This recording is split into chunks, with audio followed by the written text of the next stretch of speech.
संजीव बालियान स्वागत करता हूँ आप सभी लोगों का आपके अपने YouTube के चैनल बालियान क्लासेस में। तो हम पढ़ रहे थे मध्यकालीन भारतीय इतिहास और उसमें हमने पिछली कक्षा में पढ़ा था मोहम्मद बिन कासिम यानी कि अरबों की सिंध विजय। आज का जो हमारा टॉपिक है वो है गजनवी वंश और गजनवी वंश में महत्वपूर्ण जो टॉपिक है वो पढ़ेंगे हम महमूद गजनवी के बारे में। तो आज का जो टॉपिक है वो हमारा है गजनवी वंश और महमूद गजनवी।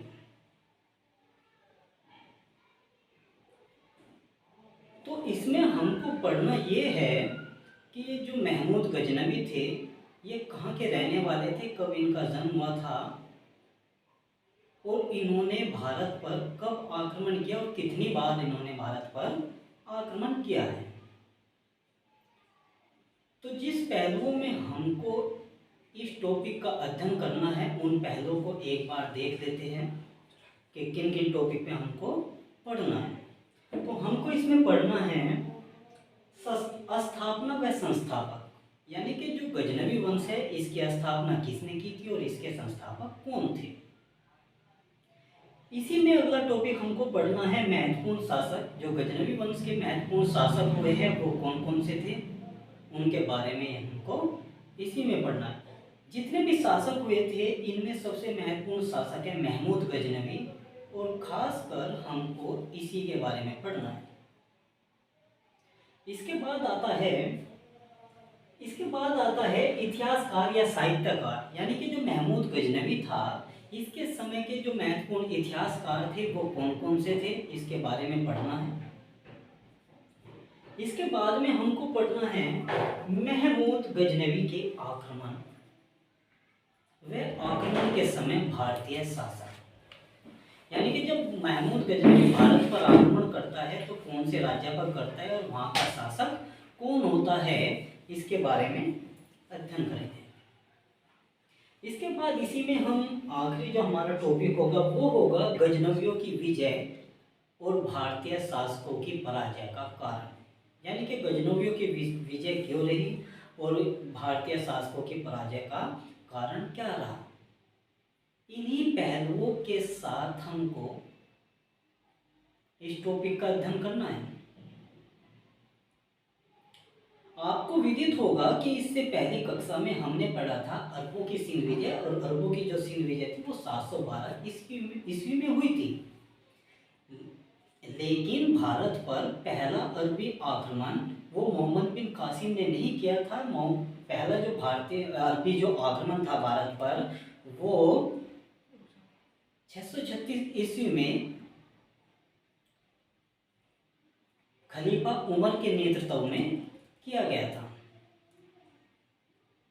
उसके बाद मोहम्मद बिन कासिम ने दूसरा सफल आक्रमण किया था, यानी कि आप कह सकते हो पहला सफल अरबी आक्रमण मोहम्मद बिन कासिम ने किया था। उसके बाद मोहम्मद बिन कासिम के बाद जो भारत पर आक्रमण करता है वो अरबी नहीं तुर्की करते हैं। इस बात को याद रखना, ये बहुत इंपॉर्टेंट बात है। जो भारत पर मुस्लिम आक्रमण हुआ था मोहम्मद बिन कासिम के बाद, यानी कि अरबों के बाद, वो किसने किया था? वो तुर्की ने किया था। और तुर्की में भी वो महमूद गजनवी ने नहीं किया था। पहला जो आक्रमण था तुर्की वो महमूद गजनवी ने नहीं किया था बल्कि उसके पिता सुबुक्तगीन ने किया था। और इसी के बारे में हमें पूर्ण रूप से पढ़ना है।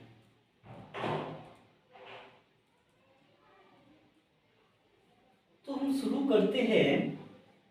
एक इसमें बहुत इंपॉर्टेंट बात है, जब महमूद गजनवी ने भारत पर आक्रमण किया था तो उस समय भारत की स्थिति कैसी थी?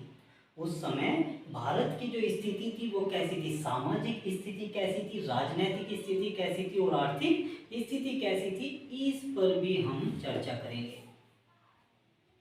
एक बात और मैं आपको बता दूं, ये जो क्लास है ये यूपीएससी और यूपीपीसीएस या स्टेट पीसीएस के लिए बहुत ही महत्वपूर्ण है, क्योंकि ये टॉपिक आपके सिलेबस में है, इसलिए इसको ध्यान से पढ़ना। ठीक है, तो शुरू करते हैं हम। जो ये गजनी है, गजनवी जो वंश है, इसकी स्थापना के बारे में और इसके संस्थापक के बारे में। तो ये जो गजनवी वंश है इसकी जो स्थापना है वो कौन करता है? वो अल्पतगीन करता है। कौन करता है? अल्पतगीन करता है। और अल्पतगीन अपनी राजधानी गजनी को बनाता है। किसको बनाता है? गजनी को। और ये गजनी स्थान अफगानिस्तान में पड़ता है। गजनी को ही गजना कहा जाता है क्योंकि पहले इसको गजना के नाम से ही जाना जाता था। फिर इसके नाम में परिवर्तन हुआ तो गजना को क्या कहा जाने लगा? गजनी कहा जाने लगा। तो जो गजनवी वंश की स्थापना है वो गजनी में किसने की थी? अल्पतगीन ने की थी। क्यों की थी उसने? और ये अल्पतगीन कौन था इसके बारे में देख लेते हैं। ये जो अल्पतगीन था ये एक तुर्क सरदार था। ये क्या था? ये एक तुर्क सरदार था और इससे पहले गजनी में समानी साम्राज्य का शासक था। समानी साम्राज्य का क्या था? शासन था। और वहां के जो राजा थे, जो शासक थे, उनका नाम था अब्दुल मलिक। अब्दुल मलिक को पराजित करके या फिर उसकी मृत्यु के बाद अल्पतगीन ने गजनी में गजनवी साम्राज्य की स्थापना की थी। ठीक है। इसके बाद जो गजनी को इसने राजधानी बनाया था और इसका जो शासन काल है वो 933 ईस्वी से लेकर 963 ईस्वी तक रहा था। यानी कि 30 साल तक अल्पतगीन ने शासन किया था। अल्पतगीन की मृत्यु के बाद उसका पुत्र इसहाक शासक बनता है। उसका पुत्र इसहाक क्या बनता है? शासक बनता है। और इसहाक के बाद पिरितगीन शासक बनता है। इसहाक के बाद कौन शासक बनता है? पिरितगीन शासक बनता है। पिरितगीन के बाद जो गजनवी वंश का जो शासक बनता है उसका नाम है सुबुक्तगीन। उसका क्या नाम है? सुबुक्तगीन। और ये जो सुबुक्तगीन है ये अल्पतगीन का पहले दास होता है और फिर उसका दामाद बनता है। यानी कि जो सुबुक्तगीन है वो अल्पतगीन का दास था और दामाद भी था। बहुत सी किताबों में ज़्यादातर हमें यही देखने को मिलता है कि अल्पतगीन के बाद सीधा सुबुक्तगीन राजा बनता है और सुबुक्तगीन के बाद महमूद गजनवी राजा बनता है। लेकिन यहाँ पर मैं आपको बता दूं कि जो सुबुक्तगीन है वो 977 ईस्वी में राजा बनता है, शासक बनता है गजनवी वंश का, और 997 ईस्वी तक रहता है। यानी कि 20 साल तक शासन करता है। अब 963 से लेकर 977 ईस्वी के बीच भी तो कोई ना कोई शासक बना होगा। उसके बारे में लिखा हुआ नहीं मिलता, किसी किसी किताब में लिखा हुआ मिलता है क्योंकि ये इतने महत्वपूर्ण नहीं थे।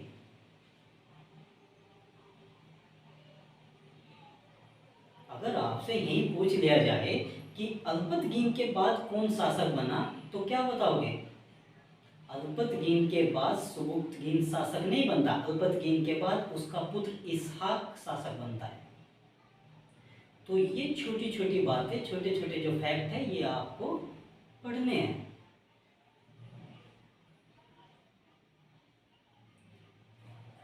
तो ये जो सुबुक्तगीन है ये 977 ईस्वी में शासक बनता है और 997 ईस्वी तक शासक रहता है। इसके बाद ये सुबुक्तगीन भारत पर पहला तुर्की आक्रमण करता है। यानी कि जो तुर्की आक्रमण पहला होता है वो सुबुक्तगीन के नेतृत्व में ही होता है। और जो आक्रमण करता है ये हिंदू शाही परिवार पर करता है। जो हिंदू शाही परिवार है जो वो पाकिस्तान और पंजाब का जो क्षेत्र है वहाँ पर शासन कर रहे होते हैं, वहाँ पर ये पहला आक्रमण करता है। और सुबुक्तगीन के समय हिंदू शाही शासन का जो राजा होता है उसका नाम होता है जयपाल। और 986-87 ईस्वी में ये आक्रमण करता है। इसमें जयपाल की पराजय हो जाती है। जयपाल की क्या हो जाती है? पराजय हो जाती है।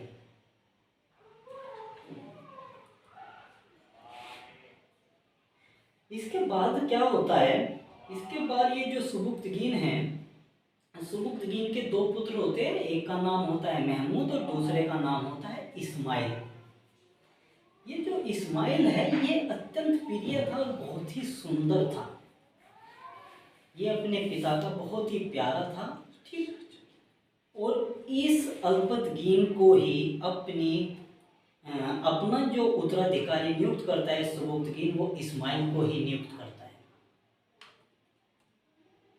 इसका जो दूसरा पुत्र है महमूद, वो बड़ा ही महत्वाकांक्षी है, बड़ा ही महत्वाकांक्षी है और धन लोलुप है, धन का लालची है, और साथ ही साथ में वो धनाढ्य भी है। कैसा है? धनाढ्य है, यानी कि उसके पास धन भी है इस समय, और वो योग्य भी है और साहसी भी है। अपनी इस योग्यता और साहस के बल पर ही वो अपने भाई इस्माइल को गद्दी से उतार करके खुद गद्दी पर बैठ जाता है। तो महमूद गजनी साम्राज्य की गद्दी पर 998 ईस्वी पर बैठता है।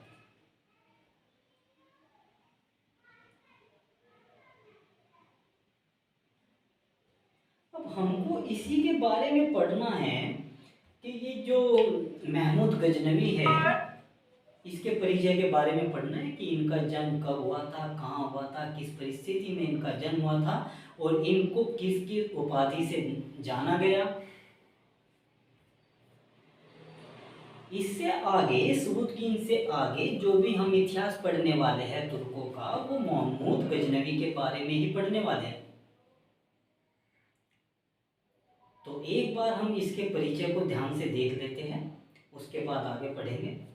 तो जो महमूद गजनवी है, महमूद गजनवी का एक परिचय देख लेते हैं। इसका जो जन्म है वो 971 ईस्वी में गजनी में होता है।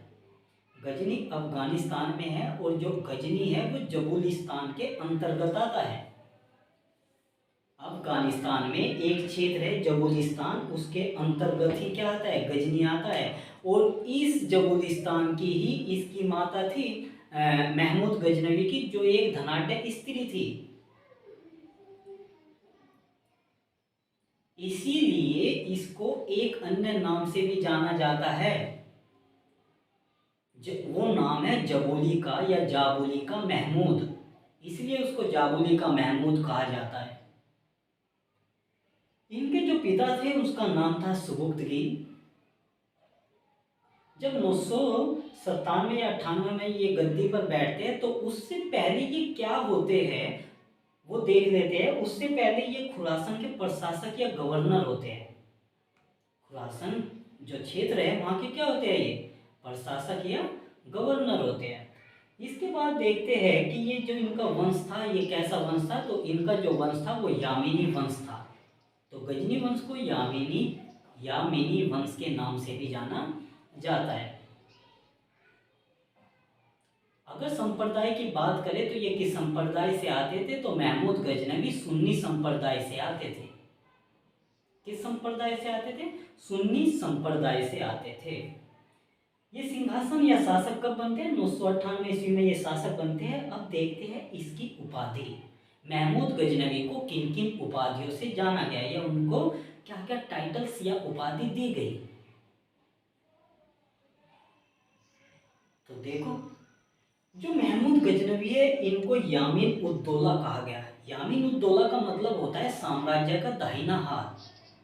इसका मतलब ये हुआ कि जो साम्राज्य है वो महमूद गजनवी के बिना चल ही नहीं सकता।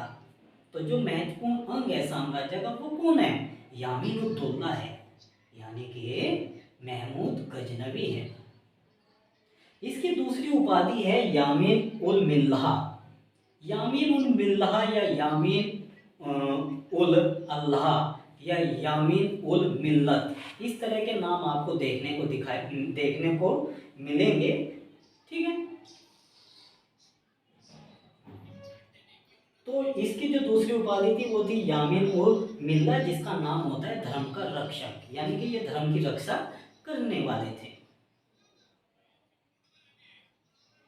इसके बाद जो इसकी तीसरी उपाधि है, जो महत्वपूर्ण उपाधि है, वो है सुल्तान की उपाधि। कौन सी उपाधि है? सुल्तान की उपाधि। और ये उपाधि इसको किसने दी थी? ये उपाधि जो बगदाद के अब्बासी खलीफा थे, याद रखना, अब्बासी खलीफा थे, उमैया खलीफा नहीं थे। बगदाद के अब्बासी खलीफा जिनका नाम अल कादिर बिल्ला था, उन्होंने इसको ये टाइटल्स दिए हैं।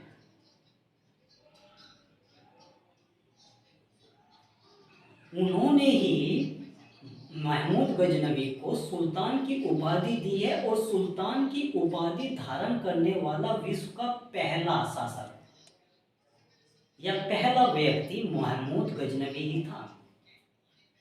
सुल्तान की उपाधि धारण करने वाला विश्व का पहला शासक या व्यक्ति कौन था? महमूद गजनवी ही था। ये बात ध्यान रखना, बहुत इंपॉर्टेंट है, ठीक है। इसके बाद ये जो महमूद गजनवी है, इन्होंने कुछ भारतीय ढंग के सिक्के भी चलाए थे, और इस सिक्के का नाम दिया गया दिल्ली वाला सिक्का। क्या नाम था? दिल्ली वाला सिक्का था, जो 56 ग्रेन का था। ग्रेन एक वेट की मात्रा होती है, तो ये कितना था? 56 ग्रेन का था, ग्राम का नहीं, ग्रेन का था। ये ग्रेन ग्राम से बहुत बड़ा होता है। इसके जो सिक्के थे उन पर घुड़सवार व नंदी की आकृति खुदी हुई थी। घुड़सवार व नंदी की आकृति खुदी हुई थी। इसका मतलब ये हुआ कि वे नंदी की जो आकृति उसने खुदवाई हुई थी, वे भारतीय राजाओं को अपने पक्ष में करना चाहते थे।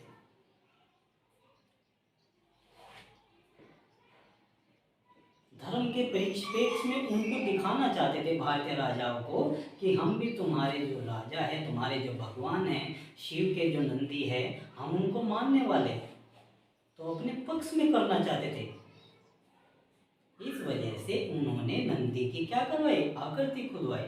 और घुड़सवार की आकृति उन्होंने इसलिए खुदवाई क्योंकि ये घुड़सवारी करना पसंद करते थे। उस समय जो इराक थे और जो ईरान था, वहाँ के जो घोड़े थे बहुत ही प्रसिद्ध थे, क्योंकि जो वे घोड़े होते थे बड़े ही तीव्र गति के थे। तो इनको महमूद गजनवी को घुड़सवारी करना बहुत पसंद था, इसलिए इन्होंने घुड़सवारी को क्या किया? खुदवाया। इसके बाद आता है कि जो महमूद गजनवी भारत पर आक्रमण करता है, तो वो किसी न किसी रास्ते से तो आया होगा। तो वो जिस रास्ते से आया था, उस रास्ते का क्या नाम है? तो उस रास्ते का नाम है खैबर दर्रा। पहाड़ियों के बीच में आने का जो रास्ता होता है, उन्हीं को दर्रा बोला जाता है या पास बोला जाता है। तो जो महमूद गजनवी थे वो कहाँ से आए थे? वो खैबर दर्रे से आए थे। इससे आगे जब आप पढ़ोगे मोहम्मद गोरी के बारे में कि मोहम्मद गोरी किस दर्रे से आते हैं, तो मोहम्मद गोरी आते हैं गोमल दर्रे से। तो इन दर्रों को याद रखना बहुत जरूरी है। आपसे कूट में भी प्रश्न कर सकता है, कोड में भी प्रश्न कर सकता है कि कौन सा शासक किस दर्रे से आया था। तो गोमल दर्रे से मोहम्मद गोरी आए थे और खैबर दर्रे से महमूद गजनवी भारत आए थे। इसको गाजी भी कहा गया। क्या कहा गया? गाजी भी कहा गया। जो महमूद गजनवी है, इसको एक और उपाधि से जाना जाता है, जिसका नाम है क्या? गाजी। इसके बाद यहाँ पर एक पॉइंट लिखा हुआ है, जो महमूद गजनवी है वो भारत पर कहते हैं कि 17 बार उसने आक्रमण किया। जो महमूद गजनवी है उसने भारत पर 17 बार आक्रमण किया है। एक आक्रमण ये 1018-19 ईस्वी में करता है, और वो आक्रमण करता है कन्नौज पर। और कन्नौज में इस समय जो राजा रहता है वो रहता है राज्यपाल। ये जो कन्नौज पर जब ये आक्रमण करता है, तो ये जो कन्नौज है, कन्नौज पर जब आक्रमण करता है तो ये गंगा नदी को पार करके आक्रमण करता है, क्योंकि गंगा नदी के जो दाहिना हिस्सा है उधर ही तो कन्नौज है। तो कन्नौज पर जब ये आक्रमण करता है तो गंगा घाटी को क्या करता है? पार करता है। अब तक किसी भी मुस्लिम शासक ने ऐसा नहीं किया था। जिस भी मुस्लिम शासक ने आक्रमण किया था तो पंजाब तक ही किया था। या आगे आगे कहाँ तक किया था, तुम्हारे ये कश्मीर में। लेकिन जो महमूद गजनवी है वो गंगा घाटी को पार करने वाला पहला आक्रमणकारी था। एक बार ये क्वेश्चन पूछा भी गया है कि वो कौन सा शासक है, वो पहला कौन सा शासक है जिसने गंगा घाटी को पार किया था। तो वो पहला शासक महमूद गजनवी ही था जिसने गंगा घाटी को पार किया था, कन्नौज पर आक्रमण किया था। कन्नौज के बाद मध्य प्रदेश में ग्वालियर है, ग्वालियर पर भी आक्रमण करता है। तो बहुत भारत के बहुत अंदर तक इसने क्या किया था, आक्रमण किया था। तो ये बहुत इंपॉर्टेंट बात है। गंगा घाटी को पार करने वाला पहला मुस्लिम शासक जिसने 1018 ईस्वी में कन्नौज पर आक्रमण कर अधिकार किया था वो कौन था, महमूद गजनवी था। यह दूसरा तुर्क था जिसने भारत पर आक्रमण किया था। यह दूसरा तुर्क था जिसने भारत पर पहला आक्रमण किया था। और जो पहला तुर्क था वो इसका पिता कौन था, सुबुक्तगीन था। इसके बाद मैंने इसमें कुछ नोट्स लिखा है। एक और इसकी उपाधि थी, मैं आपको बता दूं, एक और इसकी उपाधि थी बुद्ध सिकन की, इसकी उपाधि थी। ये अपने जो चांदी के सिक्के हैं उस पर बुद्ध सिकन भी लिखवाता है। बुद्ध सिकन का मतलब होता है मूर्ति या मंदिरों को तोड़ने वाला, यानी कि मूर्ति भंजक। ये अपने आप को मूर्ति भंजक कहलवाना कुछ ज्यादा ही अच्छा महसूस करता था, कुछ ज्यादा ही पसंद करता था कि लोग मुझे मूर्ति भंजक कहे। तो इसलिए ये जो है सिक्कों पर क्या खुदवाता था, ये बुद्ध सिकन उपाधि को खुदवाता था। इसे जाबुली का महमूद भी कहते हैं, अभी बताया था। ये जो जाबुली है, जाबुलिस्तान, इसकी माता यहाँ की रहने वाली थी और ये एक धनाढ्य स्त्री का पुत्र था और ये भी एक धनाढ्य था, वो बहुत धनवान था, इसीलिए इसको जाबुली का महमूद कहा जाता है। इसके चांदी के सिक्कों पर गाजी और बुद्ध सिकन लिखवाया गया है, ठीक है। तो ये था महमूद गजनवी का परिचय। इसके बाद जो हम इसमें अध्ययन करने वाले हैं, भारत की स्थिति, यानी कि जब महमूद गजनवी भारत पर आक्रमण करता है तो उस समय की जो भारतीय स्थिति है उसको जान लेना बहुत ही जरूरी है कि किन किन परिस्थितियों में महमूद गजनवी ने भारत पर आक्रमण किया। तो इससे आगे जो हमारा टॉपिक है क्या है, भारत की स्थिति कैसी थी और महमूद गजनवी के आक्रमण, ठीक है। तो इसको नोट करो। तो महमूद गजनवी के परिचय के बाद हम पढ़ते हैं भारत की जो स्थिति थी वो कैसी थी। यानी कि जब महमूद गजनवी भारत पर आक्रमण करता है तो वो हिंदू शाही परिवार को जीत करके कन्नौज को होता हुआ ग्वालियर तक आक्रमण करता है। जब वो भारत के इतने अंदर तक चला आता है तो एक बात सोचने वाली है, क्या उस समय कोई शासक या कोई राजा ऐसा नहीं था जो महमूद गजनवी को रोक सके या उसके आक्रमणों का सामना कर सके। तो इसी बात को अब हमको देखना है कि वो कौन से कारण थे जिस वजह से महमूद गजनवी इतने अंदर तक आ गया आक्रमण करता हुआ, कोई भी राजा उसके सामने टिक नहीं पाया। तो इन्हीं स्थिति के बारे में, इन्हीं सिचुएशंस के बारे में हम बात करेंगे। तो जब महमूद गजनवी भारत पर आक्रमण करता है तो कुछ स्थिति पैदा होती है, जैसे राजनीतिक स्थिति, यानी कि जो भारत की उस टाइम राजनीतिक स्थिति थी वो कैसी थी, सामाजिक स्थिति वो कैसी थी, और धार्मिक स्थिति वो कैसी थी, और चौथा जो पहलू है इसमें वो है आर्थिक स्थिति, यानी कि भारत की आर्थिक स्थिति महमूद गजनवी के समय में कैसी थी। तो महमूद गजनवी ने भारत पर कुल 17 बार आक्रमण किया है। कहाँ कहाँ पर उसने आक्रमण किया है, कब कब आक्रमण किया है, इसको पढ़ने से पहले हम उसकी स्थिति को जान लेते हैं कि भारत की उस समय स्थिति क्या थी। तो जो भारत की राजनीतिक स्थिति थी उस समय भारत छोटे छोटे राज्यों में बटा हुआ था। यानी कि जो भारत के राजा थे, जो भारत के शासक थे, वो ईर्षा और आपसी कलह के कारण छोटे छोटे राज्यों में क्या थे, विभक्त थे और एक दूसरे से संघर्ष करते रहते थे। जैसे पंजाब, जो पंजाब था, पंजाब में हिंदू शाही राजवंश था और पंजाब से आगे कन्नौज, कन्नौज में प्रतिहार वंश था और बुंदेलखंड में चंदेल वंश था। मालवा में परमार वंश था और गुजरात में चालुक्य वंश था और बंगाल में पाल वंश था। बंगाल में क्या था, पाल वंश था। इसके बाद जो दक्षिण भारत आता है, दक्षिण भारत में दो महत्वपूर्ण वंश थे, चालुक्य वंश और चोल वंश।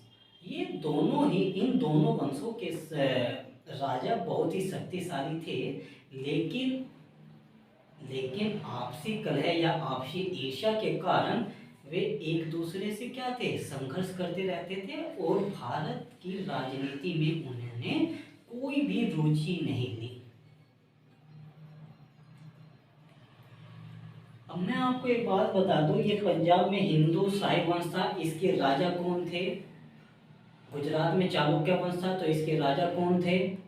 बुंदेलखंड के जो चंदेल वंश थे, इसके राजा कौन थे। इनके बारे में हम वर्णन करेंगे जब महमूद गजनवी के आक्रमण के बारे में पढ़ेंगे। ये जो भारतीय शासक थे बहुत ही शक्तिशाली थे। ये शक्तिशाली होते हुए भी दुर्बल थे, क्योंकि इनमें एकता का अभाव था। इनमें क्या था, एकता का अभाव था और बंधुत्व यानी कि भाईचारे की कमी थी। इसी कारण से ये क्या थे, शक्तिशाली होते हुए भी दुर्बल थे और इसी का फायदा महमूद गजनवी ने उठाया था। तो ये उस समय की भारतीय राजनीतिक स्थिति थी। इसके बाद आती है सामाजिक स्थिति। जो भारतीय समाज था वो अत्यंत ही दुर्बल था, अत्यंत ही कमजोर था। जो भारतीय समाज था वो अत्यंत ही दुर्बल था। जात पात और भेदभाव बढ़ा हुआ था। जाति पाति और भेदभाव कैसा था, बढ़ा हुआ था और बंधुत्व की भावना में क्या थी, कमी थी, यानी कि भाईचारे में कमी थी। समाज जो है चार वर्गों या चार वर्णों में विभक्त था। अल-बरूनी के अनुसार, अल-बरूनी ने अपनी किताब तहकीक ए हिंद में लिखा है कि जो भारतीय समाज था उस समय चार वर्णों में बटा हुआ था, ब्राह्मण, क्षत्रिय, वैश्य, शूद्र। ब्राह्मणों का काम पूजा पाठ करना था, क्षत्रियों का काम युद्ध वगैरह करना था और जो वैश्य थे इनका काम व्यापार करना, कृषि करना था और जो शूद्र थे इनका काम इन तीनों वर्णों की सेवा करना था। तो अल-बरूनी ने कहा कि भारतीय समाज चार वर्णों में बटा हुआ था और इसमें जो वैश्य और शूद्र थे उनको ईश्वरीय ज्ञान यानी कि वेदों का ज्ञान प्राप्त करने का अधिकार नहीं था। ये अधिकार सिर्फ और सिर्फ ब्राह्मणों को था। यानी कि मोक्ष की प्राप्ति जो करने का अधिकार है वो किसको था, ब्राह्मणों को था। इन चार वर्गों के नीचे भी कुछ वर्ग आते थे। इन चार वर्गों के नीचे भी कुछ वर्ग आते थे, जिनमें एक वर्ग था अंत्यज वर्ग। ये जो अंत्यज वर्ग था, अंत्यज जो जाति का जो वर्ग था, इनमें मुख्यतः कुछ जाति थी जैसे धोबी, नाई, मोची, नाविक, जुल्हा, मछुआरे। ये जो समुदाय थे ये किस में आते थे, ये अंत्यज वर्ग में आते थे, यानी कि चारों वर्णों से नीचे।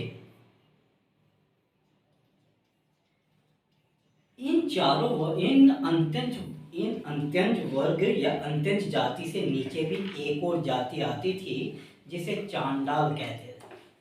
क्या कहते हैं, चांडाल कहते हैं। इन चांडालों का काम क्या था, शवों को उठाना यानी कि गंदगी को उठाना इनका काम था। तो जो उस समय का भारतीय समाज था उसमें इन अंत्यज और चांडाल वर्ग के जो लोग थे उनको गांव में रहने की अनुमति नहीं थी। ये गांव के बाहर ही रहते थे। ये गांव में सिर्फ सूचना देने के लिए ही प्रवेश करते थे, अन्यथा गांव के बाहर ही रहते थे। तो ऐसे लोग जो थे शासकों से क्या थे, नाराज थे। और इन्हीं बातों का फायदा उठाया था महमूद गजनवी ने। इसके बाद आता है ये स्तुति करना, वेद पढ़ना ब्राह्मणों का काम है। अल बरूनी ने कहा है अपनी पुस्तक तहकीक हिंद में लिखा है कि जो ब्राह्मण थे वही वेदों का पाठ करते थे, वही स्तुति करते थे। अन्य जाति के लोग अगर ऐसा काम करते थे तो उनकी जीभ काट ली जाती थी। अल बरूनी के अनुसार। इसके बाद ये जो समाज था, इस समाज में बहुत सी कुरीतियाँ थी, बहुत सी कुरीतियाँ प्रचलित थी। जैसे बाल विवाह था। ऊंची जो जाति के लोग थे, जो बड़े लोग थे, वो क्या करते थे, बाल विवाह करते थे, बहु विवाह करते थे। बहु माने बहुत से विवाह करते थे। और सती प्रथा का क्या था, प्रचलन था। लेकिन इसमें समाज में विधवा विवाह का पुनर्विवाह नहीं होता था। विधवा विवाह का पुनर्विवाह नहीं होता था। विधवा का मुंडन कर दिया जाता था। विधवा का क्या कर दिया जाता था, मुंडन कर दिया जाता था। समाज में स्त्री की ऐसी स्थिति का वर्णन कुछ पुस्तकों में भी किया गया है। जैसे राजशेखर की कर्पूर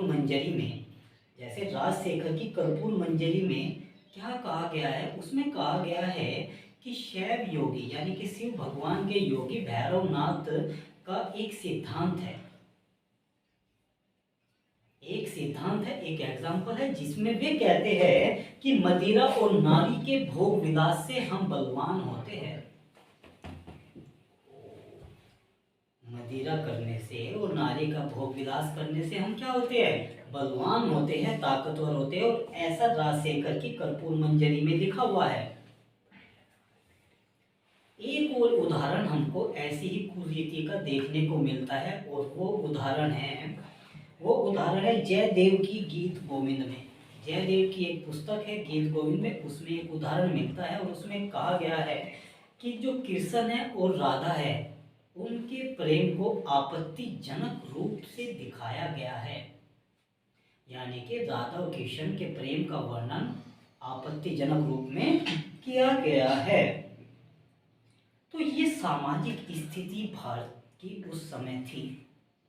अब हम इसमें आगे देखते हैं कि धार्मिक स्थिति उस समय कैसी थी, जो भारत की धार्मिक स्थिति कैसी थी। तो जो धर्म था भारत का, यानी कि जो धार्मिक स्थिति थी, वो चतुर्दिक दिशाओं में उसका पतन हो गया था। यानी कि चारों दिशाओं में धर्म का क्या हो गया था, पतन हो गया था। धर्म की मूल भावना जो थी उसका स्थान कर्म कांडों ने ले लिया था। मूल भावना का मतलब अर्थ ये है कि पूजा पाठ करना, वेदों का पाठ करना, अच्छी बातें करना, इनका स्थान कर्म कांड, जादू टोने, तंत्र मंत्र ने ले लिया था। जो आश्रम थे, जो मंदिर थे, वो इस समय विलासिता व निष्क्रियता के केंद्र बन गए थे। कैसे केंद्र बन गए थे, विलासिता और निष्क्रियता के केंद्र बन गए थे। कैसे, जैसे पहले होता क्या था, आज भी होता है कुछ मंदिरों में। तो पहले होता क्या था, मंदिरों में दासी होती थी। तो उन दासी को ये जो मंदिर के पुजारी वगैरह होते थे, मदिरा पीते थे और उनसे नाच नृत्य वगैरह करवाते थे। तो विलासिता का जीवन जीते थे। उन्हें जो था, इनमें राजा महाराजा भी भाग लेते थे। तो जब राजा महाराजा ऐसे कामों में भाग लेंगे तो बाहर वाले क्या करेंगे, आक्रमण ही करेंगे ऐसी स्थिति में। इसके बाद क्या होता है, ये सुरापान, मांस और व्यभिचार बहुत बढ़ा हुआ था उस समय। जो सुरापान था यानी कि मदिरा का सेवन था, वो बहुत ज़्यादा बढ़ा हुआ था। मांस वगैरह भी खाते थे और व्यभिचार भी करते थे। इसके बाद शैव और वैष्णव धर्म में क्या हुआ, गिरावट आई। तो ये उस समय की धार्मिक स्थिति है, भारत की जो धार्मिक स्थिति। इसके बाद आता है आर्थिक स्थिति। इसके बाद क्या आता है, इसके बाद आता है आर्थिक स्थिति। तो उस समय जो भारत था, आर्थिक स्थिति से एक संपन्न खुशहाल देश था।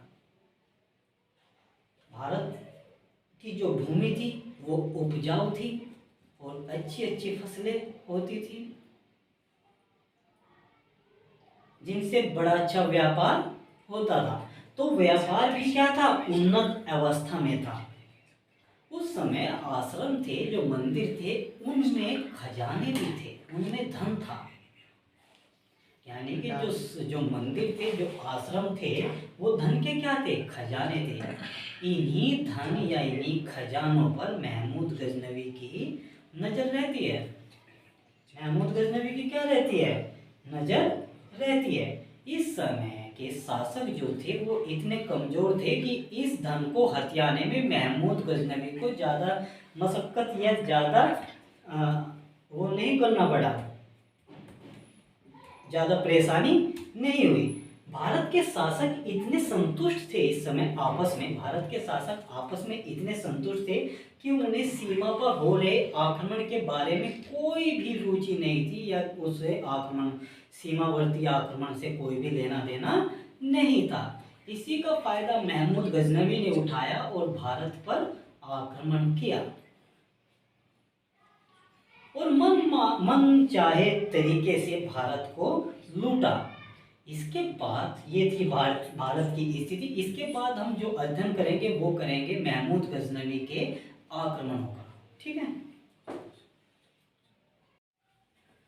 तो ये हो गया था इससे पहले आपका कि जब महमूद गजनवी ने भारत पर आक्रमण किया था तो उस समय भारत की राजनीतिक, सामाजिक, आर्थिक और धार्मिक स्थिति कैसी थी। अब हम आगे बात करते हैं कि जब महमूद गजनवी भारत पर आक्रमण करता है तो वो भारत पर 17 बार आक्रमण करता है।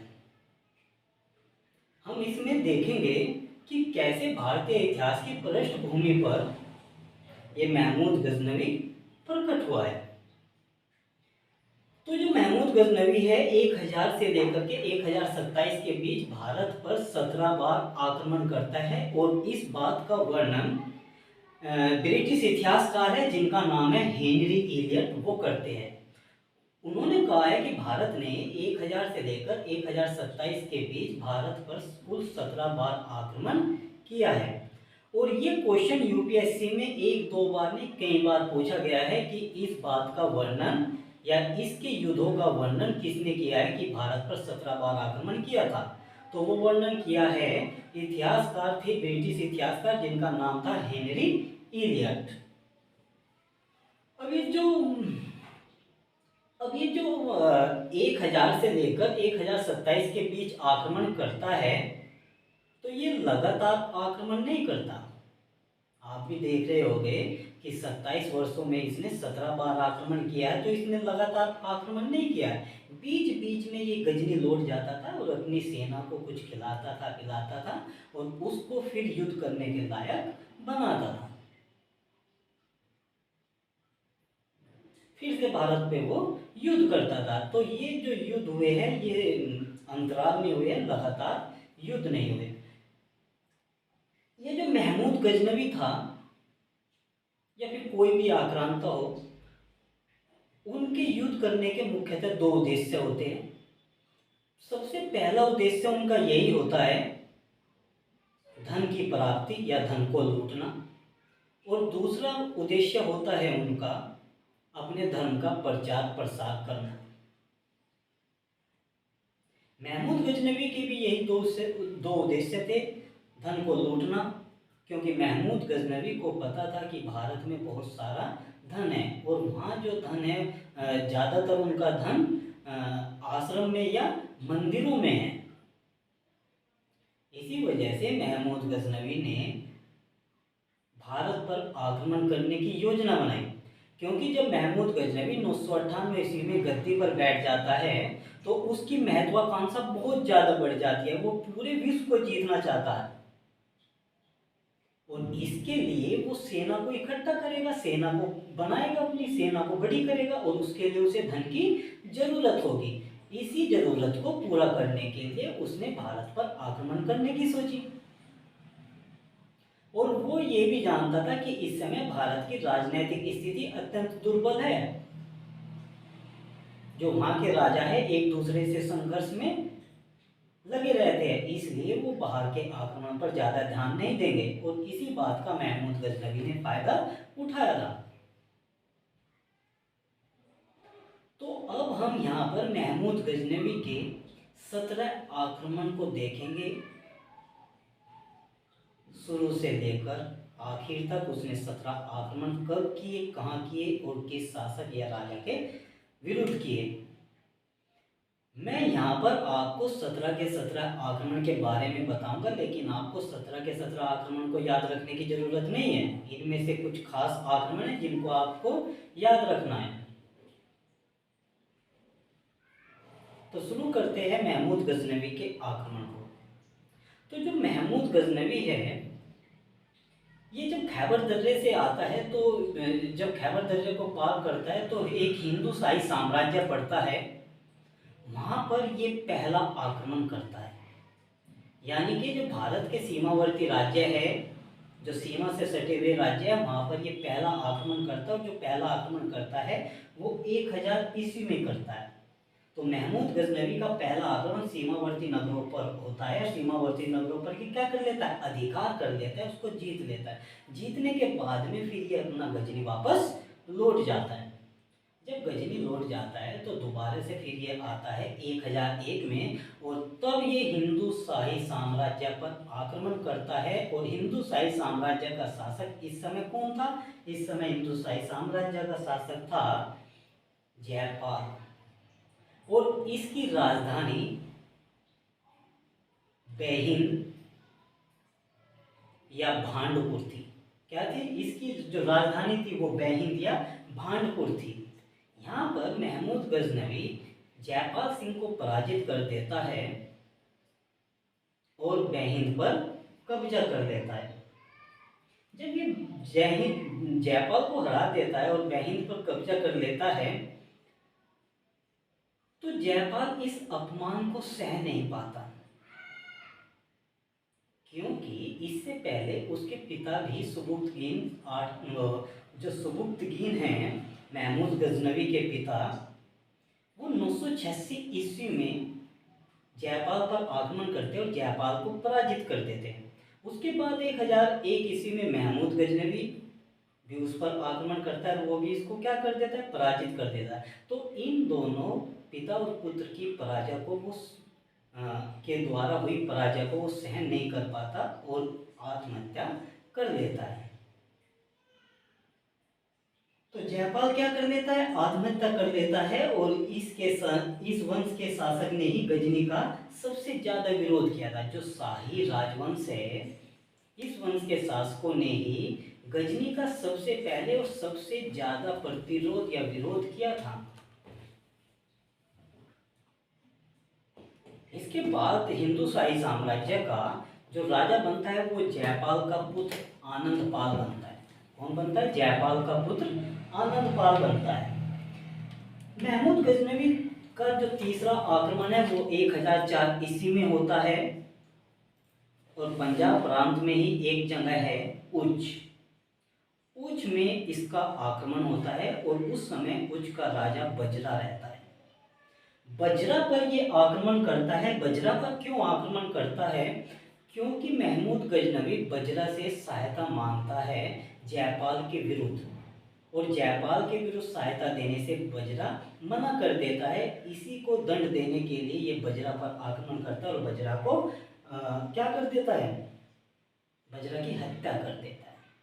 और इस नगर को यानी कि उच्च को ये लूटता है और यहाँ के मुसलमानों को जबरदस्ती इस्लाम धर्म कबूल करने पर बाध्य कर देता है। इसके बाद इसका चौथा जो आक्रमण है, चौथा आक्रमण है मुल्तान पर।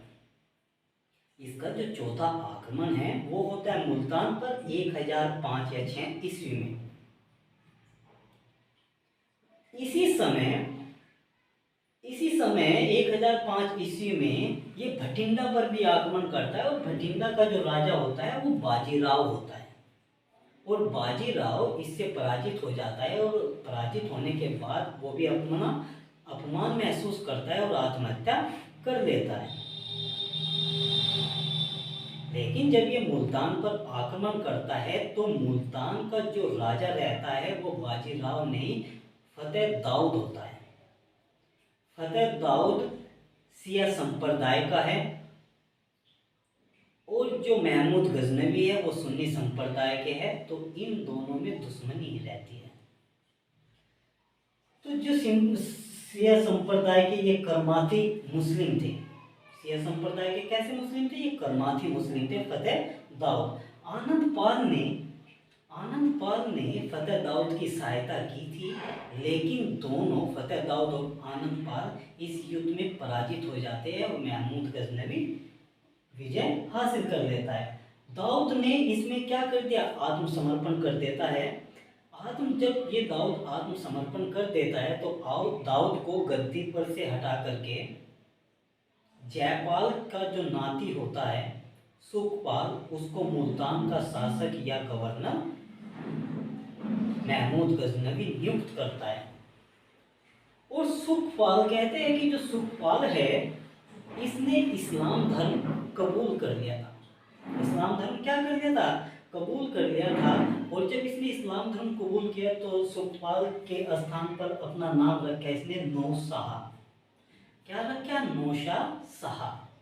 तो नौशाह शाह के नाम से ये गद्दी पर बैठा था। लेकिन जब ये गद्दी पर बैठ गया तो ये पुनः इसने हिंदू धर्म को अपना लिया, और जब इसने पुनः हिंदू धर्म को अपना लिया तो फिर इसने महमूद गजनवी के विरुद्ध आक्रमण छेड़ दिया।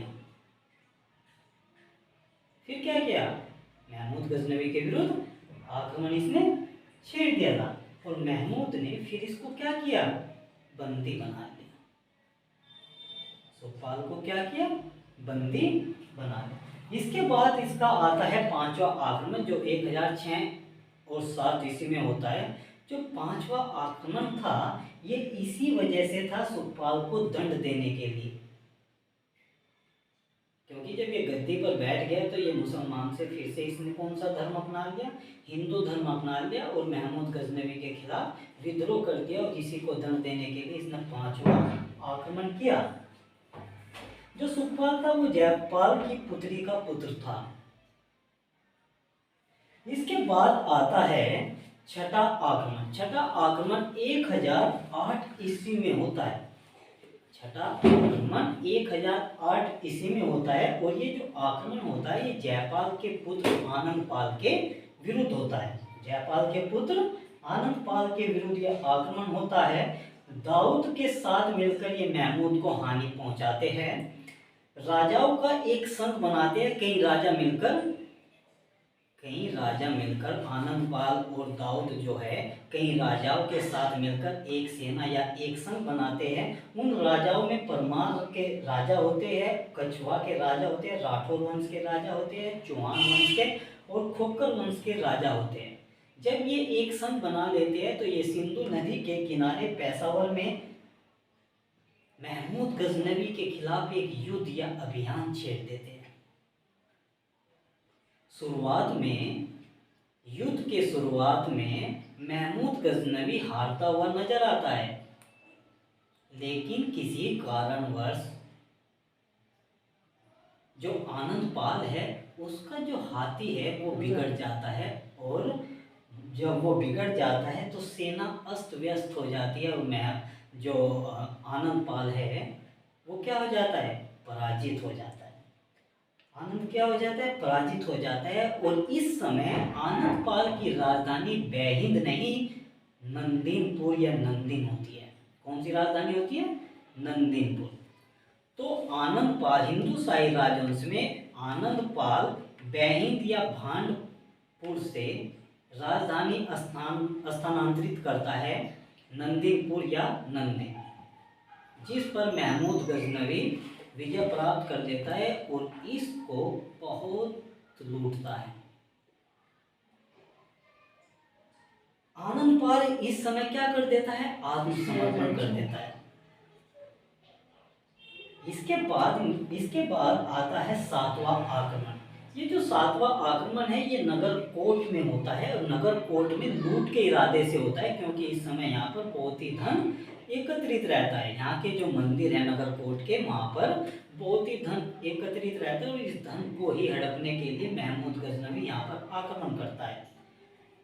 फरिश्ता के अनुसार यहाँ से महमूद गजनवी बहुत सारा धन लूट कर ले जाता है, यानी कि 7 लाख दिनार और कुछ हीरे जेवरात और चांदी की मुद्राएं, ये सब यहाँ से लूट कर ले जाता है।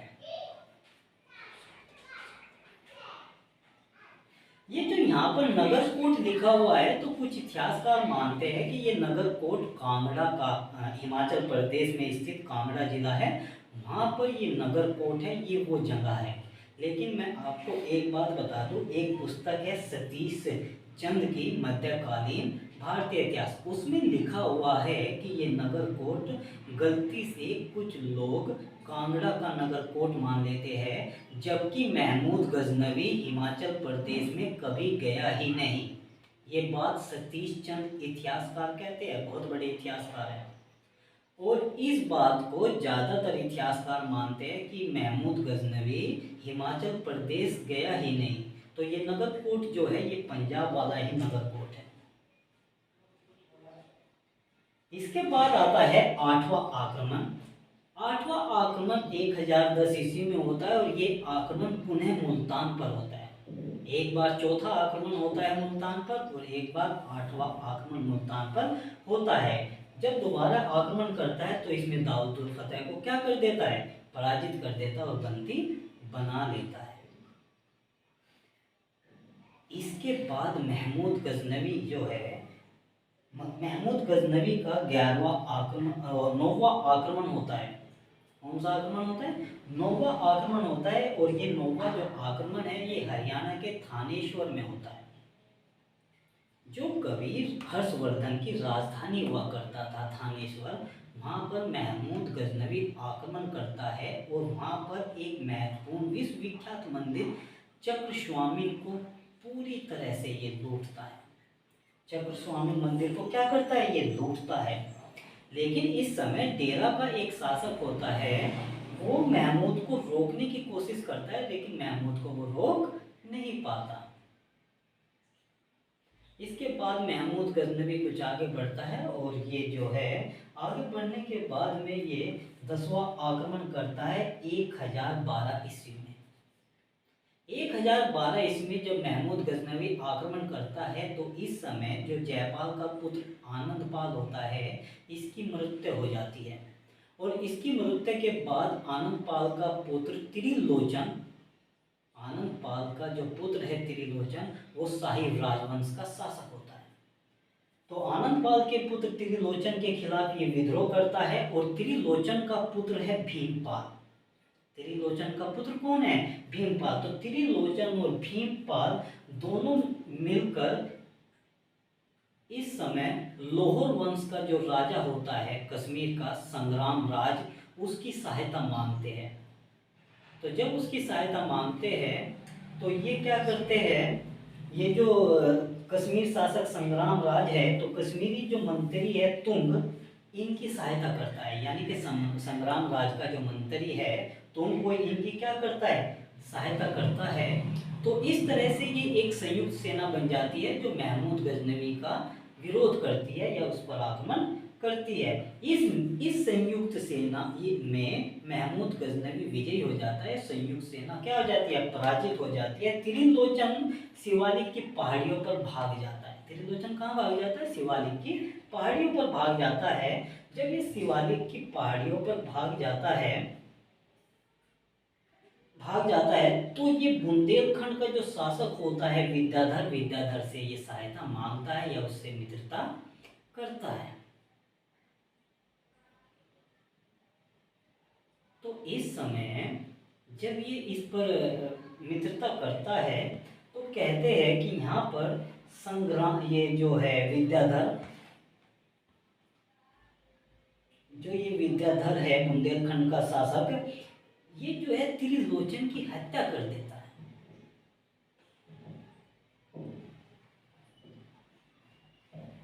क्योंकि ये वहां से भाग कर आया था, उसका महमूद गजनवी का सामना नहीं कर पाया था। इसके बाद 1018-19 में राहिब नदी पर महमूद का सामना होता है। जब सामना होता है तो इसमें महमूद गजनवी क्या हो जाता है, विजयी हो जाता है और त्रिलोचन की हत्या कर दी जाती है 1020-21 में। इसके बाद त्रिलोचन का पुत्र जो भीमपाल है वो राजा बनता है और 1026 तक वो शासन करता है। लेकिन इस समय हिंदुशाही राजवंश का जो शासन होता है वो सिमट कर लाहौर तक रह जाता है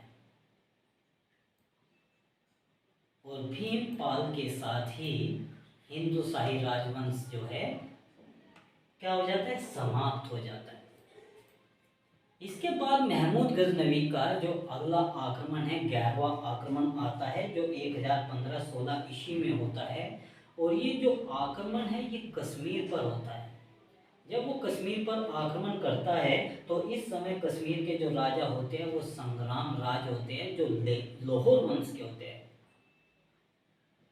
किसके होते हैं, लाहौर वंश के ये राजा होते हैं। लेकिन ये जो महमूद गजनवी है ये लाहौर कोट से आगे नहीं बढ़ पाता। संग्राम राज इसका विरोध करते हैं तो ये लाहौर कोट से आगे नहीं बढ़ पाता। तो ये इसके 11 आक्रमण थे। इसके बाद जो 5 या 6 आक्रमण बचे हैं उनको हम देखेंगे। तो आप इसका स्क्रीनशॉट ले सकते हो। इसके बाद आता है 12वां आक्रमण। जो महमूद गजनवी का 12वां आक्रमण था वो 1018 ईस्वी में होता है और ये होता है कन्नौज पर। इस समय कन्नौज का राजा कौन होता है, गुर्जर प्रतिहार वंश का शासक राज्यपाल।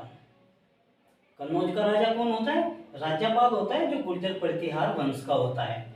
इसी समय पहली बार महमूद गजनवी या कोई भी मुस्लिम शासक गंगा घाटी में प्रवेश करता है और गंगा घाटी को क्या करता है, पार करता है। तो गंगा घाटी में प्रवेश करने वाला या गंगा घाटी को पार करने वाला पहला मुस्लिम शासक या आक्रमणकारी महमूद गजनवी था। ये बात याद रखना, कौन था, महमूद गजनवी था। जब ये कन्नौज को जीत लेता है तो उसी समय बरन नामक एक स्थान है जो बुलंदशहर में पड़ता है। वहाँ का जो शासक होता है हरिदत्त होता है, उसको भी क्या करता है, अपने अधिकार में कर लेता है और वहाँ लूट मार करता है। अपनी इच्छा अनुसार क्या करता है, वहाँ लूट मार करता है। और इस समय बरन का जो शासक होता है कौन होता है, हरिदत्त होता है, जो इसकी महमूद गजनवी की अधीनता स्वीकार कर लेता है। इसके बाद ये मथुरा को लूटता है, मंदिरों की जो नगरी मथुरा है उसको लूटता है और उसको इच्छानुसार लूटता है। इसके बाद आता है महमूद गजनवी का 13वां आक्रमण जो 1019 ईस्वी में हुआ था। जो 13वां आक्रमण हुआ था वो ज़्यादा खास नहीं है, बस इसको थोड़ा बहुत याद रखना। जो 13वां आक्रमण हुआ था वो मथुरा, वृंदावन, कन्नौज के बाद मंझावन यानी कि कानपुर में हुआ था। कहाँ हुआ था, मंझावन, कानपुर में। और इसको इसने लूटा था 25 दिनों के संघर्ष के बाद कानपुर या मंझावन पर इसने विजय प्राप्त की थी और फिर इसको खूब लूटा। लौटते समय जब ये यहाँ से वापस लौट रहा था यानी कि कानपुर से मंझावन से, तो लौटते समय एक उत्तर प्रदेश में एक जिला पड़ता है सहारनपुर। वहाँ पर दो स्थान हैं, एक है असी जहाँ का शासक चंद्रपाल था और दूसरा है सिरसावा जहाँ का शासक चंद्रराय था। ये दोनों ही महमूद गजनवी की अधीनता स्वीकार कर लेते हैं और इस समय इन दोनों स्थानों को, इन दोनों शहरों को महमूद गजनवी अपनी इच्छा अनुसार खूब लूटता है और अपार संपत्ति लेकर गजनी वापस लौट जाता है। इसके बाद फिर आता है ये, तो फिर 14वां आक्रमण करता है 1020 ईस्वी में। और ये जो आक्रमण करता है ये बहुत ही महत्वपूर्ण आक्रमण है, जो 14वां आक्रमण है। ये जो आक्रमण है ये चंदेल शासक विद्याधर के विरुद्ध होता है। अब ये चंदेल शासक विद्याधर के विरुद्ध क्यों आक्रमण करता है? क्योंकि जब ये बारवा आक्रमण करता है तो इस समय राज्यपाल जो होता है वो महमूद गजनवी से युद्ध किए बिना ही भाग जाता है और भागकर किसकी शरण में चला जाता है? विद्याधर की शरण में चला जाता है। और विद्याधर इसको राजपूत क्षत्रियों का अपमान समझते हैं और इसी अपमान की वजह से ये राज्यपाल की क्या कर देते हैं? हत्या कर देते हैं। और राज्यपाल की जब हत्या हो जाती है, इसी हत्या का बदला लेने के लिए महमूद गजनवी विद्याधर या चंदेल जो शासक होता है इस पर आक्रमण करता है। यानी कि बुंदेलखंड के चंदेल शासक पर जो 14वां आक्रमण होता है वो 1020 ईस्वी में महमूद गजनवी करता है। इसके बाद आता है इसका 15वां आक्रमण। जो 15वां आक्रमण है वो 1021 और 22 में पंजाब पर होता है। इस समय महमूद गजनवी सोचता है कि क्यों न भारत में एक सैनिक संस्था बनाई जाए जहां से मैं अपने युद्ध अभियान को जारी रखूं।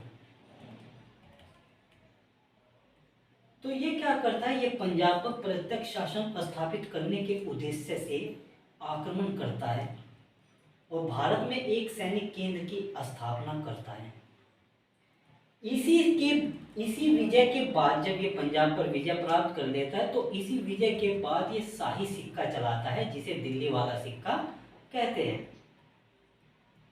जब ये शाही सिक्का चलाता है तो कुछ सिक्के ऐसे हैं जिन पर ये घुड़सवार और नंदे की आकृति खुदवाता है। इसी विजय के बाद इन सिक्कों को ये चलाता है और संस्कृत भाषा में इन सिक्कों पर एक तरफ तो होता है घुड़सवार और नंदे की मूर्ति और दूसरी तरफ लिखा होता है अव्यक्तम अवतार महमूद। संस्कृत भाषा में क्या लिखा होता है? अव्यक्तम अवतार महमूद। और इसी समय ये पंजाब में एक टकसाल खोलता है जिसका नाम होता है अयम टंकम महमूद। अयम टंकम महमूद। सर्वप्रथम महमूद ने ही भारतीय ढंग के सिक्कों को चलाया। सर्वप्रथम महमूद ने ही क्या किया था? भारतीय ढंग के सिक्कों को चलाया। यानी कि जिस तरह के सिक्के भारत में चलते थे उनको चलाया इसी ने था। जब ये पंजाब को जीत लेता है तो ये यहाँ का जो गवर्नर है किसको नियुक्त करता है? आर्या ग्रुप को गवर्नर नियुक्त करता है। तो इस तरह से पंजाब में मुस्लिम शासन स्थापित हो जाता है। इसके बाद ये 16वां आक्रमण करता है जो इसका 17 आक्रमणों में सबसे महत्वपूर्ण आक्रमण होता है।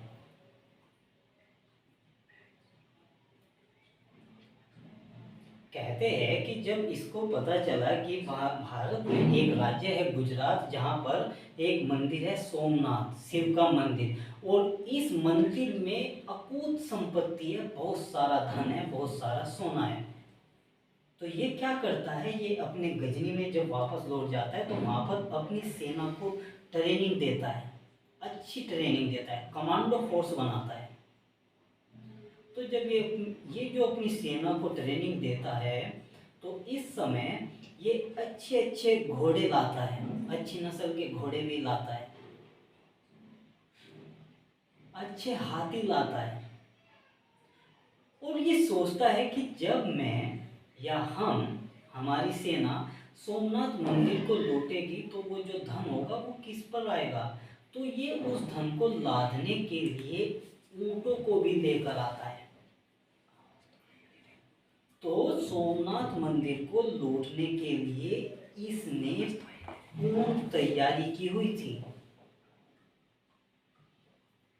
जब ये सोमनाथ के मंदिर पर आक्रमण करता है तो ये सबसे पहले कहाँ आक्रमण करता है? ये काठियावाड़ की जो राजधानी होती है अन्हिलवाड़, गुजरात में काठियावाड़ राज्य वो जिला है, काठियावाड़ की जो राजधानी है अन्हिलवाड़, उस पर आक्रमण करता है। और इस समय यहाँ का जो शासक है वो भीम प्रथम है, जिसको मूलराज प्रथम के नाम से भी जाना जाता है। और ये भीम प्रथम या मूलराज प्रथम ये चालुक्य वंशीय शासक है। कैसा है ये चालुक्य वंशीय शासक है। ये जो भीम प्रथम है ये कैसा शासक है, ये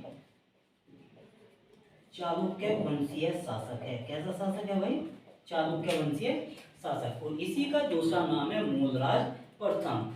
लेकिन ये जो है युद्ध से भाग जाता है। भीम प्रथम क्या करते हैं, युद्ध से भाग जाता है। और इस समय जब ये युद्ध से भाग जाता है तो जब ये जाता है अरावली की पहाड़ियों में चला जाता है और वहाँ पर अपनी सेना इकट्ठी करता है महमूद गजनवी से लड़ने के लिए। दूसरे राजाओं से भी ये हाथ मिलाता है, मित्रता करता है। तो इस समय महमूद गजनवी जो है सोमनाथ मंदिर को पूरी तरह से लूट लेता है और वहाँ की जो मूर्ति है, शिव की जो मूर्ति है, उसको भी तहस नहस कर देता है। और जो थोड़ी बहुत मूर्ति बची हुई होती है उसको अपने साथ लेकर भी गजनी ये लौटता है। तो कहते हैं जब ये भीम प्रथम वापस आता है महमूद गजनवी से युद्ध करने के लिए, तो इसकी सूचना महमूद गजनवी को मिल जाती है। तो महमूद गजनवी उस रास्ते पर न जाकर के भीहड़ वाले जंगलों में प्रवेश करता है और वहां से ये निकलता हुआ गजनी वापस लौटता है।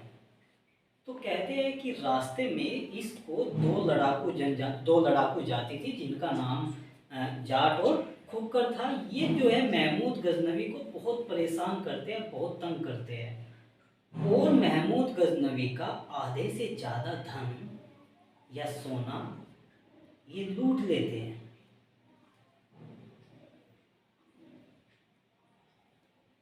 पूरा नहीं लूट पाते लेकिन आधे से ज़्यादा ये लूट लेते हैं। क्योंकि जब महमूद गजनवी धन लेकर जा रहा होता है तो कहते हैं कि कुछ जो धन है, सोना चांदी के जो टुकड़े हैं, उनको ये घेरते हुए चले गए, जिससे कि ये जो जाट है खोकर है इनकी गति कैसी हो गई, धीमी हो गई। तो आधे से ज़्यादा सोना वे लेकर निकल गए और कुछ सोना इनके हाथों लग गया। तो इस वजह से ये जो महमूद गजनवी है ये इनसे परेशान हो गया और इसने महमूद गजनवी ने जाटों और खोखरों को सबक सिखाने की ठानी। इसी कारण से जो 17वां युद्ध होता है, जो 17वां आक्रमण होता है वो 1027 ईस्वी में होता है। और ये महमूद गजनवी का अंतिम आक्रमण है जो जाटों और खोखरों के विरुद्ध होता है, इनको दंड देने के लिए। इसके बाद 1030 ईस्वी में महमूद गजनवी की मृत्यु हो जाती है। और जब इसकी मृत्यु हो जाती है तो जो गजनवी वंश है इसका भी पतन हो जाता है। कहते हैं महमूद गजनवी के बाद जो गजनवी के उत्तराधिकारी हुए, यानी कि जो कुल शासक हुए वे 15 शासक हुए थे। लेकिन जितने भी शासक थे वो अयोग्य थे, अकुशल थे और एक दूसरे से लड़ते रहते थे। महमूद गजनवी के बाद इसका जो उत्तराधिकारी था वो इसका पुत्र मसूद था। और गजनवी वंश का अंतिम शासक, जो गजनवी वंश है उसका अंतिम शासक बैराम शाह का पुत्र खुसरो मलिक था। बैराम शाह का पुत्र खुसरो मलिक था। ये बहुत ही महत्वपूर्ण, बहुत ही इम्पोर्टेंट बात है कि गजनी वंश का अंतिम शासक कौन था। या आपसे ये पूछ लेगा कि महमूद गजनवी के बाद गजनवी वंश का शासक कौन बना, तो हर कोई इसको नहीं बता पाएगा। इसको वही बता पाएगा जिसने अच्छे से वीडियो देखी है या फिर अच्छे से पढ़ा होगा। तो ये याद रखना, महमूद गजनवी के बाद उसका पुत्र मसूद जो है गजनवी वंश का शासक बनता है और अंतिम शासक इसका कौन है, खुसरो मलिक। जो महमूद है, महमूद ने सिंध, पंजाब और मुल्तान, याद रखना, महमूद ने सिंध, पंजाब और मुल्तान को गजनी साम्राज्य में मिला लिया था, यानी कि गजनी साम्राज्य का अभिन्न अंग बना लिया था। और ऐसा करने वाला ये पहला मुस्लिम शासक था।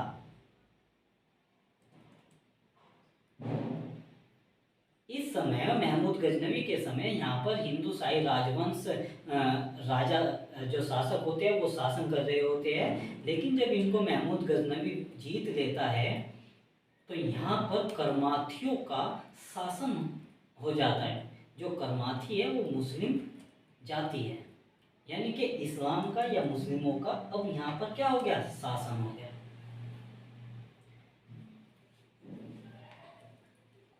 ठीक है, तो ये थे महमूद गजनवी के 17 के 17 आक्रमण। इसके बाद हम पढ़ेंगे कि जो महमूद गजनवी है उसके समय के इतिहासकार कौन कौन से थे और उन्होंने किन पुस्तकों का लेखन किया है, किन पुस्तकों को लिखा है, इसके बारे में पढ़ेंगे। ठीक है, तो इसको नोट करो। तो महमूद गजनवी के आक्रमण के बाद हम शुरू करते हैं महमूद गजनवी के साहित्यकार या इतिहासकार, यानी कि महमूद गजनवी के समय कौन कौन इतिहासकार थे उनका एक बार अध्ययन कर लेते हैं।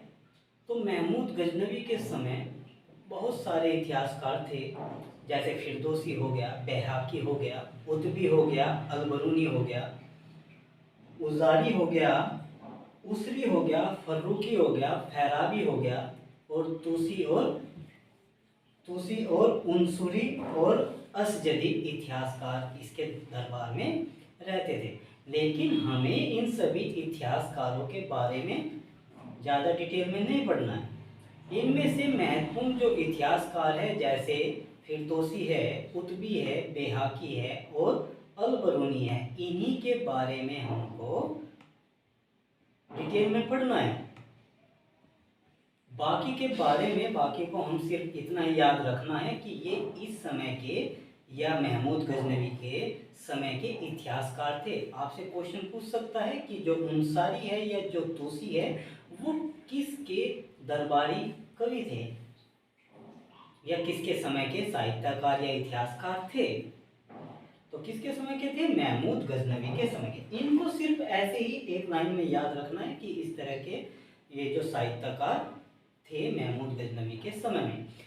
इसमें जो महत्वपूर्ण साहित्यकार है उनके बारे में एक बार पढ़ लेते हैं कि कौन कौन से इसके महत्वपूर्ण साहित्यकार थे और उनकी क्या रचनाएं थी और मुख्य बातों को एक बार हम देख लेते हैं। तो जो पहला इतिहासकार आता है उसका नाम है फिरदौसी। क्या नाम है, फिरदौसी। फिरदौसी ने एक पुस्तक लिखी थी जिसका नाम है शाहनामा, और ये पुस्तक फारसी भाषा में लिखी गई है। किस भाषा में लिखी है, फारसी भाषा में। जो ये पुस्तक फारसी भाषा में लिखी है इसको ईरान का महाकाव्य कहा गया। किसका महाकाव्य कहा गया, ईरान का महाकाव्य। फारसी भाषा में लिखी गई पुस्तक शाहनामा को कहा जाता है। फारसी भाषा की जो नींव है वो भी इसी पुस्तक से पड़ी है। फारसी भाषा को ऊंचाई देने वाला फिरदौसी ही है। फिरदौसी ने इस शाहनामा पुस्तक में कश्मीर को पृथ्वी का स्वर्ग कहा है। क्या कहा है, कश्मीर को पृथ्वी का स्वर्ग कहा है। और ये जो फिरदौसी है इसको पूर्व का होमर भी कहते हैं। क्या कहते हैं, पूर्व का होमर, इसकी एक उपाधि है। होमर जो थे यूनान के बहुत बड़े साहित्यकार थे। उसी के आधार पर इसको फिरदौसी को पूर्व का होमर कहा जाता है। महमूद के एक कृपा पात्र थे, यानी कि एक चहेते थे, चाहने वाले थे, जिनका नाम था मलिक अयाज। इसका वर्णन इसमें मिलता है।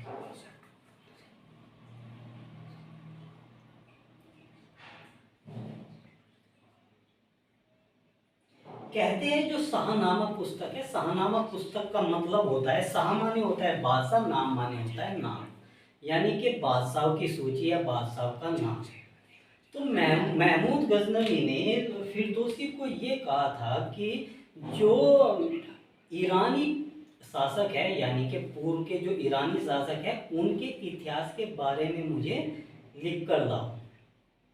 तो फिरदौसी ने शाहनामा पुस्तक में ईरान के राजाओं के बारे में वर्णन किया है और इस पुस्तक को लिखने में 30 वर्ष लगे थे। कहते हैं कि जब महमूद गजनवी ने इस पुस्तक को लिखने के लिए शाहनामा को लिखने के लिए फिरदौसी से कहा, तो फिरदौसी को उन्होंने इनाम के रूप में ये कहा था कि मैं तुम्हें एक दोहे के लिए 1 दीनार दूंगा। दीनार मतलब सोने का सिक्का। तो एक दोहे के लिए 1 दीनार दूंगा, ये शर्त इनके बीच में रख दी गई। तो जब 30 वर्ष के बाद ये शाहनामा को पूरी करता है और इसके महमूद गजनवी के समक्ष इस पुस्तक को रखता है, तो महमूद गजनवी इसको 1 दीनार की जगह 1 दिरहम देते हैं, यानी कि चांदी का सिक्का देते हैं, जिसको लेने से फिरदौसी मना कर देता है और नाराज होकर के इसके राज्य से निकल जाता है। जब ये इसके राज्य से निकल जाता है फिरदौसी, तो ये अपने राज्य में चले जाता है। तो कहते हैं वहाँ पर जाकर के फिरदौसी इसके महमूद गजनवी के बारे में कुछ आपत्तिजनक लेख लिखता है इस शाहनामा में। तो जब वे आपत्तिजनक लेख लोगों के सामने जाते हैं तो लोगों पर इसका महमूद गजनवी का बुरा असर पड़ता है। तो ये बात महमूद गजनवी को अच्छी नहीं लगी।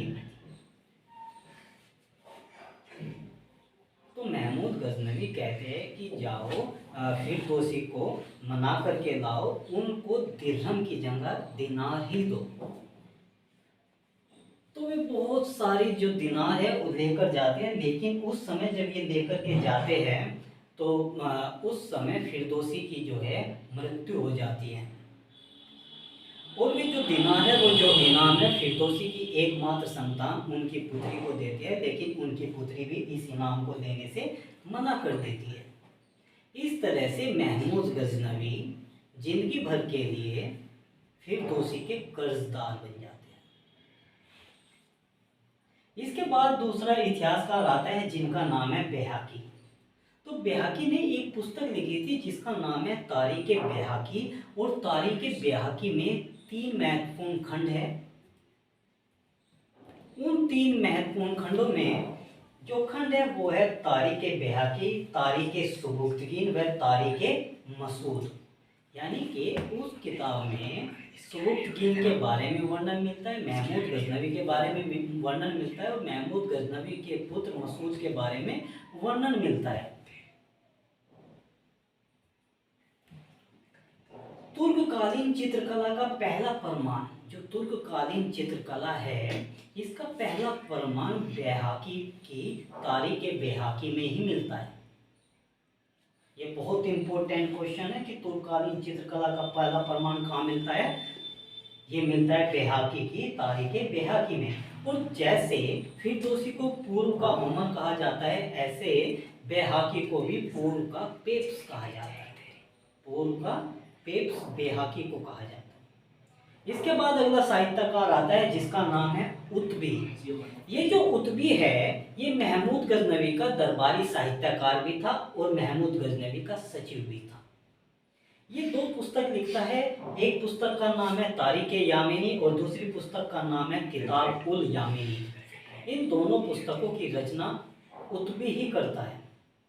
यामिनी मतलब यामिनी वंश से संबंधित। तो यामिनी वंश की जो जानकारी है वो कहाँ से मिलती है, उतबी के किताबों से। तो इसमें ये जो उतबी है, भारत में इतना सोना था, महमूद गजनवी जब सोने को लेकर जाता है तो इसके इतने सोने इतने खजाने को देख करके महमूद गजनवी अपनी किताब में कहता है कि भारत सोने की चिड़िया है। यानी कि भारत को सोने की चिड़िया कहने वाला पहला मुस्लिम इतिहासकार उतबी ही था। भारत को सोने की चिड़िया कहने वाला पहला इतिहासकार उतबी ही था और तारीख यामिनी में इसका जिक्र करता है। ये बहुत इंपॉर्टेंट है। इसके बाद आता है जो इसका चौथा साहित्यकार है, बहुत ही इन साहित्यकारों में सबसे महत्वपूर्ण जो साहित्यकार या इतिहासकार है वो है अल-बरूनी। अल-बरूनी का बचपन का नाम क्या था, अबू रेहान था और इसको विद्यासागर की उपाधि दी हुई थी।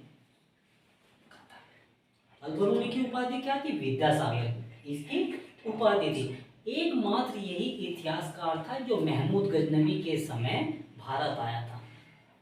कुतुबी, बैहकी, फिरदौसी ये भारत में नहीं आए थे, लेकिन अल बरूनी जो है यही पहला एकमात्र इतिहासकार ऐसा है जो महमूद गजनवी के साथ भारत आया था। अल बरूनी का जन्म 973 ईस्वी में खीवा या ख्वारिज्म में होता है। अफगानिस्तान में खीवा या ख्वारिज्म में इसका जन्म होता है। और 1017 में गजनी इसको क्या करता है? किसी राजा से प्राप्त कर देता है अल बरूनी को और अपने दरबार में रखता है।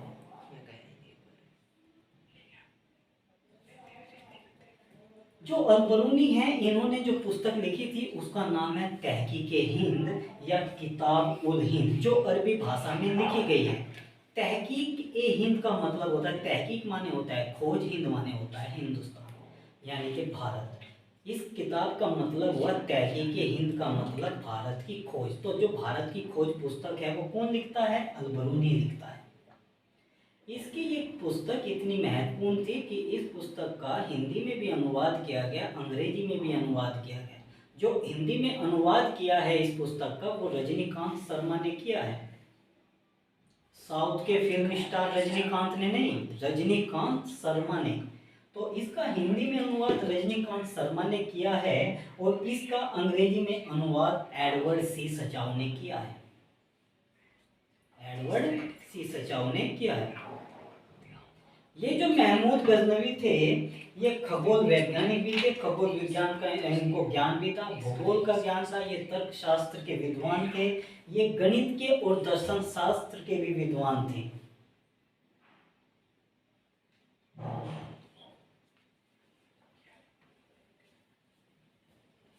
इसके बाद इसके अन्य साहित्यकार आते हैं जिनको सिर्फ आपको याद ही रखना है कि ये जो उसरी थे ये भी इसके राजकवि थे, साहित्यकार थे।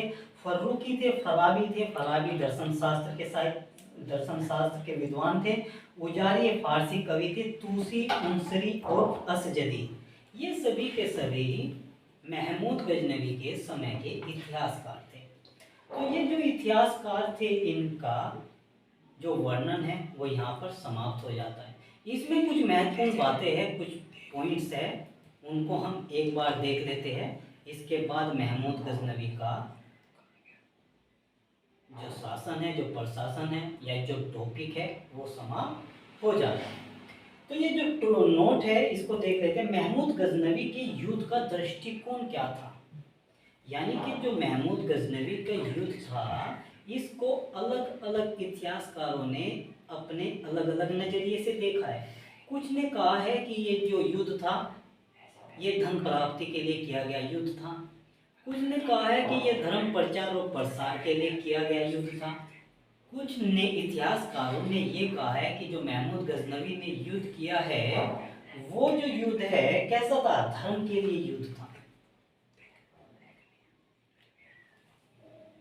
तो इनके ही एक इतिहासकार है जिनका नाम है कुतुबी, जो दरबारी कवि है। वो क्या कहते हैं? वो कहते हैं कि महमूद गजनवी के जो आक्रमण थे वो जिहादी थे, यानी कि इनके आक्रमण को जिहादी माना। जिहादी का मतलब होता है धर्म के लिए किया गया आक्रमण, अपने धर्म की रक्षा के लिए किया गया आक्रमण ही जिहादी कहलाता है, जिहाद कहलाता है। तो ये इसको क्या मानते थे? जिहादी मानते थे। कुल मिलाकर के अगर देखा जाए जो परिणाम निकलता है महमूद गजनवी के युद्ध का तो वो यही निकलता है कि इसने सिर्फ और सिर्फ धन लूटने की उद्देश्य से और अपने धर्म का प्रचार प्रसार करने के उद्देश्य से भारत पर आक्रमण किया था।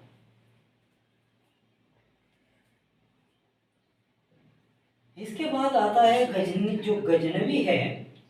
गजनवी के बाद जब महमूद गजनवी की मृत्यु 1030 में हो जाती है तो गजनवी वंश का धीरे धीरे पतन होने लगता है और इसका स्थान सल्जूक के तुर्क ले लेते हैं, यानी कि सल्जूक तुर्कों का शासन स्थापित हो जाता है।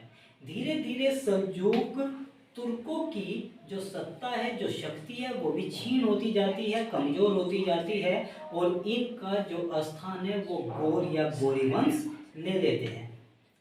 जो गोर प्रदेश है वहाँ के रहने वाले जो आदमी है या जो मुस्लिम जो संप्रदाय के लोग हैं उनको गोरी कहा गया। इन्होंने ही बाद में इनका स्थान ले लिया और इन्हीं गौड़ वंश में एक नाम आगे चलकर आता है शहाबुद्दीन मोहम्मद गोरी। तो ये जो चैप्टर था ये यहाँ पर महमूद गजनवी का यानी कि गजनवी वंश का समाप्त हो जाता है। इसके बाद जो अगला हमारा टॉपिक होगा वो होगा मोहम्मद गोरी या गौड़ वंश।